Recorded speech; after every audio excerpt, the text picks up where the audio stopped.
A paz, amados. Boa noite. E que essa noite realmente venha trazer vitórias e bênçãos para cada um de vocês. Amém, gente? Bem, hoje nós vamos falar de um assunto interessante. Todos nós enfrentamos situações difíceis nessa vida, não é verdade? Quando passamos por dificuldades, por lutas, por momentos de desespero como cristãos, e que mais poderia nos trazer alento e conforto seria o falar de Deus ao nosso coração.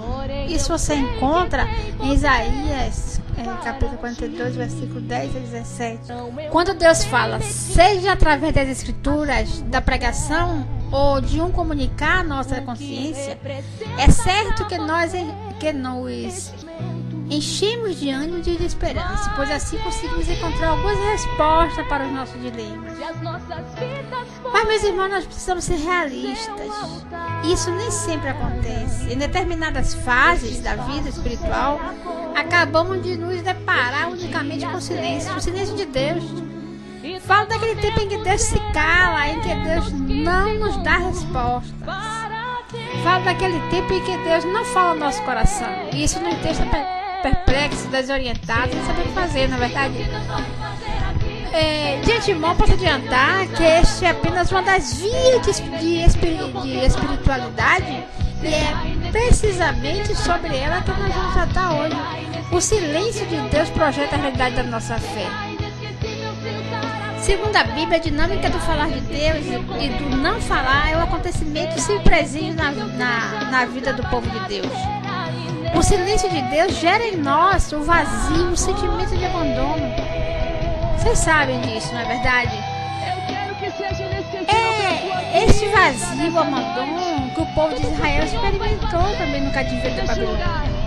Foi para este povo que o profeta anunciaria a mensagem de Deus.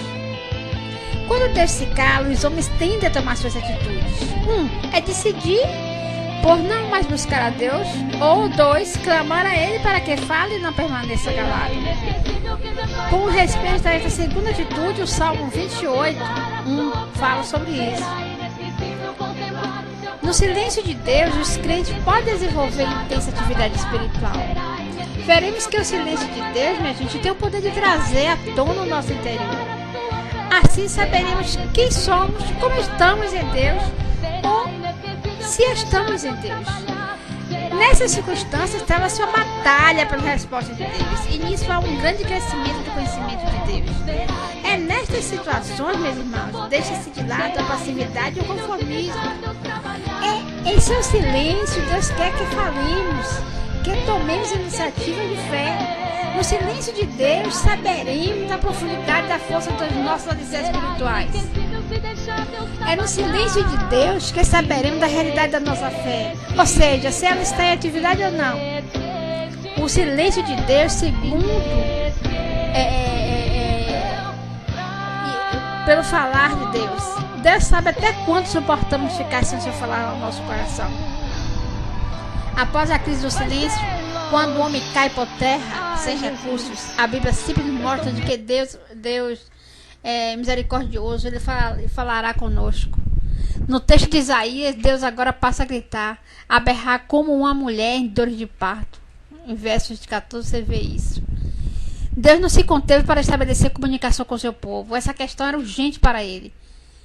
Nada impedirá Deus de se comunicar com seus filhos. É como se Deus estivesse dizendo, não suporto mais ficar em silêncio, vou falar aos meus. Vou gritar e mostrar que estou aqui. As nossas vidas constituem uma questão urgente para Deus. A fala de Deus, minha gente, ao nosso coração é carregada de esperança, de ânimo, de conforto e de direção. Por isso nós lemos em Isaías 43, versículo 1. Assim entendemos que Deus fala por meio da palavra pregada.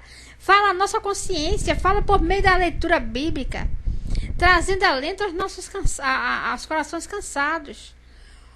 O período de silêncio, reafirmando, nos prepararão para um momento sublime do falar de Deus.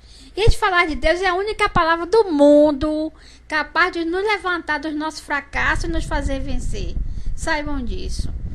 O silêncio de Deus não prepara para a ação libertadora de Deus. Somente a palavra não serão suficientes para saciar um coração sedento de respostas. Os filhos e filhas de Deus agradam-se de ouvir, mas se satisfazem ainda mais quando contemplam mudança ou libertação.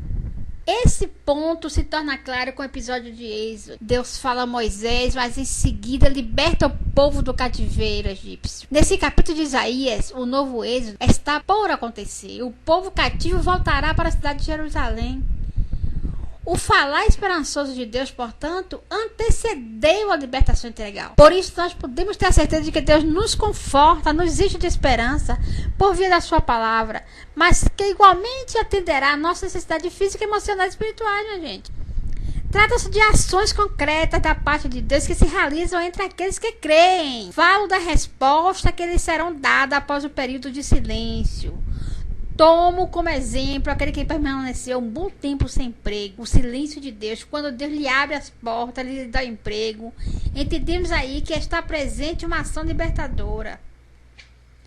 O silêncio de Deus é um prenúncio do recomeço para o povo de Deus. O silêncio de Deus educa o nosso interior para que possamos desfrutar plenamente a grande ação libertadora da parte de Deus. Por fim, meus irmãos, nós podemos dizer que em silêncio Deus está presente, como se estivesse falando.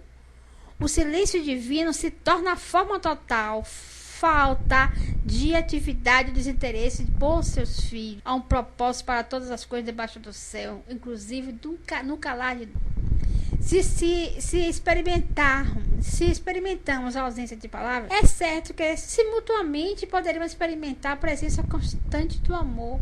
Afinal, mesmo calado, Deus continua sendo aquele que ama. Deus pregou amor, Deus deixou amor para que tudo isso fosse vivido. E muita gente não vive o amor, muita gente não vive a fé, muita gente não vive a esperança, muita gente se cala, muita gente não busca o Senhor, muita gente às vezes passa por eternos conflitos, porque não busca o Senhor, porque se buscasse com certeza estaria liberto, como eu fui liberta e eu estou aqui hoje pregando para vocês.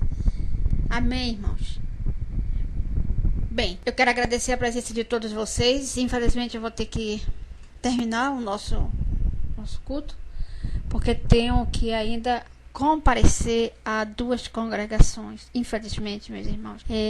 Espero em Deus que todos vocês tenham realmente conseguido colocar essas palavras no coração de vocês. Amém? Que a paz do Senhor leve vocês para casa.